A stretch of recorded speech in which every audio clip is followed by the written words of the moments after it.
अस्सलाम वालेकुम बच्चों, आज हम करेंगे एक्सरसाइज नंबर 1.3 चैप्टर नंबर 1, इसका क्वेश्चन नंबर 1। अब उन्होंने कहा हुआ है the sum of three consecutive integers is 42, find the three integers.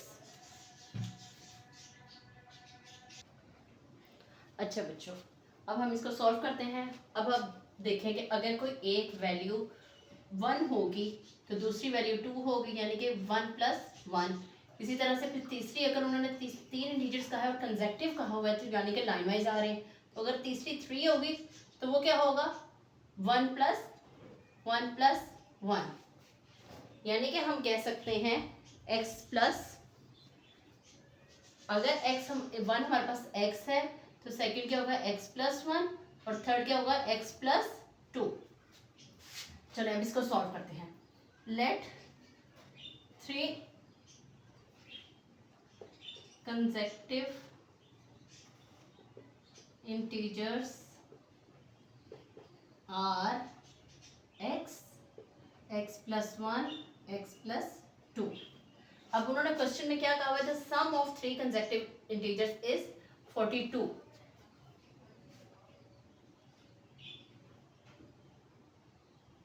As the given condition, इन्होंने हमें क्या कंडीशन दी हुई है कि अगर हम इन तीनों को ऐड अप करेंगे तो हमारे पास वो सम किसके इक्वल होगा 42 के, x + x + 1 + x + 2 equal 42।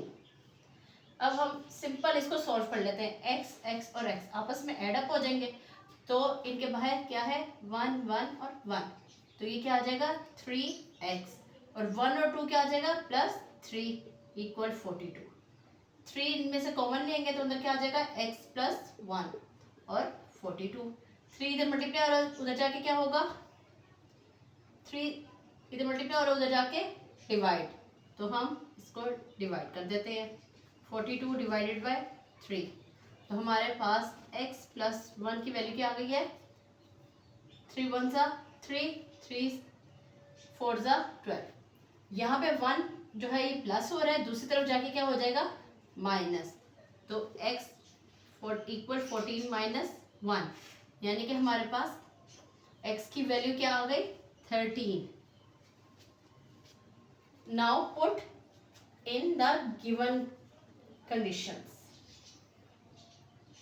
Now find the integers. उन्होंने कहा हुआ ना फाइंड द थ्री इंटीजर्स, तो अब हम इंटीजर्स को फाइंड आउट करते हैं। फर्स्ट क्या है हमारे पास, फर्स्ट इंटीजर है x, x क्या आ गया है 13। सेकेंड इंटीजर क्या है x + 1, यानी कि 13 + 1 आ गया 14, और हमारे पास थर्ड इंटीजर क्या होगा, थर्ड इंटीजर x + 2, यानी कि 14 13 + 2 ये आ गया 15, यानी कि हमारे पास ये 13 14 और 15 हमारे रिक्वायर्ड इंटीजर्स थे। ठीक है बच्चों, आगे आप लिखना चाहते हैं तो लिख लें। Thus 13 14 15 are consecutive integers. ठीक है बच्चों,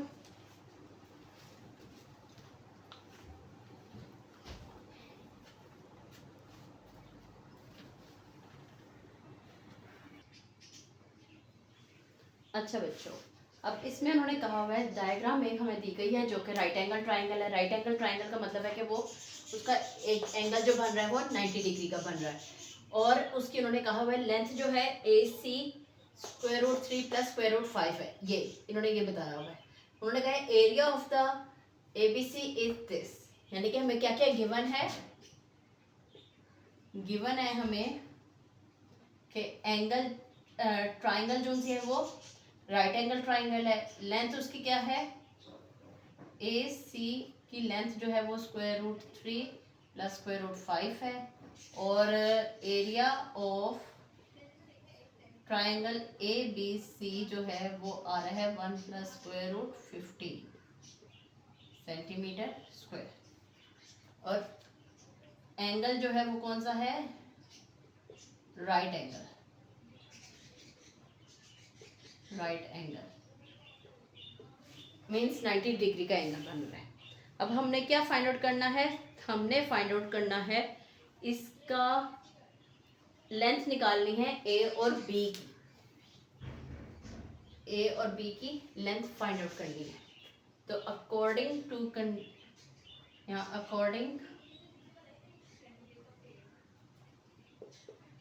कंडीशन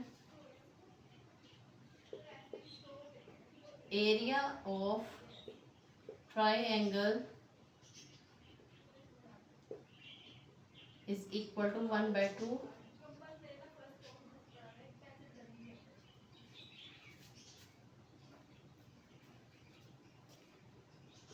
base into altitude। अब एरिया ऑफ ट्राइंगल हमें क्या उन्होंने दिया हुआ है, 1 प्लस √15, और बेस हमारे पास क्या उन्होंने दिया है, √3 प्लस √5, और हमारे पास आल्टीट्यूड कितना है वो हमने अब फाइंड आउट कर लेंगे यहाँ से। एरिया ऑफ ट्राइंगल दिया हुआ है ये 1 प्लस √15, बेस दिस गिवन है हमें, पहले इसको लिख लेते हैं। बेस क्या है, ए सी मल्टीप्लाई आल्टीट्यूड, आल्टीट्यूड क्या होगा, ए बी,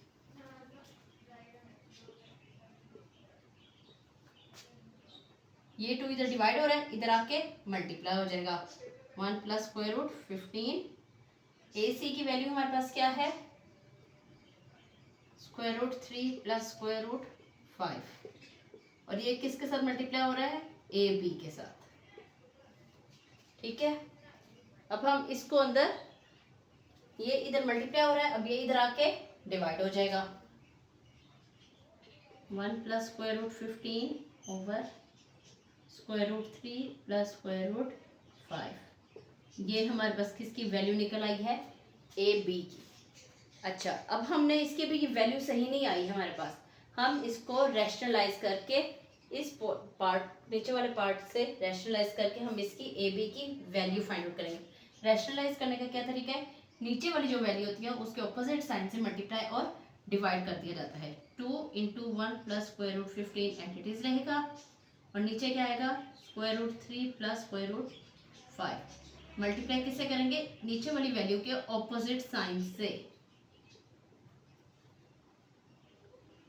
इसकी वजह से क्या होगा,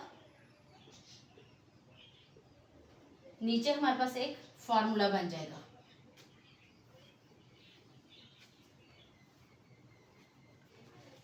टू इंटू 1 प्लस √15 और √3 माइनस √5 ओवर √3 का होल स्क्वायर माइनस √5 का होल स्क्वायर, स्क्वायर रूट से स्क्वायर रूट कैंसल, ये किसकी वैल्यू है, ए बी, ठीक है ना।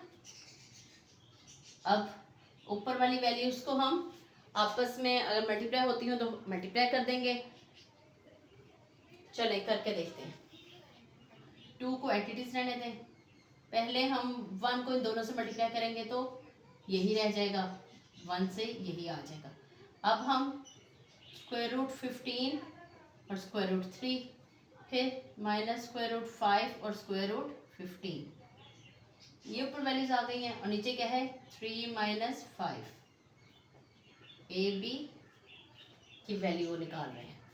नीचे आ गई है -2 और -2 आपस में एक दूसरे को कैंसिल कर देंगे, और ऊपर वाली वैल्यूज को हम सिंप्लीफाई करेंगे।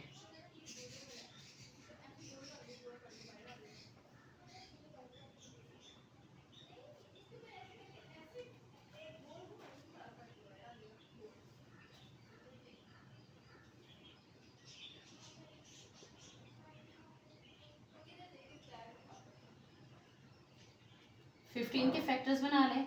5 इंटू 3, इधर भी 5 इंटू 3 माइनस 2, ये 2 इस 2 से कैंसिल हो गया और ये किसके इक्वल है, ए बी एट आ गया और नीचे माइनस है तो माइनस को हम ऊपर बाहर मल्टीप्लाई कर देंगे। Square root 3 minus square root 5। अब देखें यहाँ पे भी स्क्वायर रूट 3 है, यहाँ पे भी स्क्वायर रूट 3 है, तो हम स्क्वायर रूट 5 और 3 का होल स्क्वायर कर देंगे। इस तरह से हम लिख सकते हैं, यानी कि स्क्वायर रूट 3 2 टाइम्स है तो हमने उसको एक टाइम लिख दिया। इसी तरह से स्क्वायर रूट 5 और स्क्वायर रूट 5 भी 2 मरतबा, तो हम इसको स्क्वायर रूट 5 का होल स्क्वायर और इंटू 3 स्क्वायर रूट लिख देंगे। नीचे अब हमारे पास कोई वैल्यू नहीं है क्योंकि नीचे अब हमारे पास 1 रह गया था, तो 1 को लिखें या ना लिखें कोई फ़र्क नहीं पड़ता। अब हमने बस इसको सिंप्लीफाई करना है। माइनस ये एच डी से आ जाएगा, तो ये क्या आया, square root 3 minus square root 5 plus ये 3 आ जाएगा बाहर, 3 स्क्वायर रूट 5 और ये क्या आ जाएगा 5 स्क्वायर रूट 3। इसको जब हम सिंप्लीफाई करेंगे तो हमारे पास क्या आ जाएगा,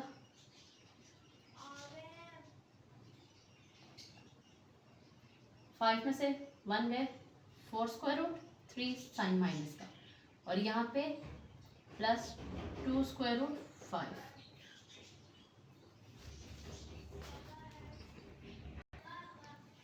माइनस को अंदर अप्लाई कर देंगे तो ये हमारे पास रिक्वायर्ड आंसर आ गया।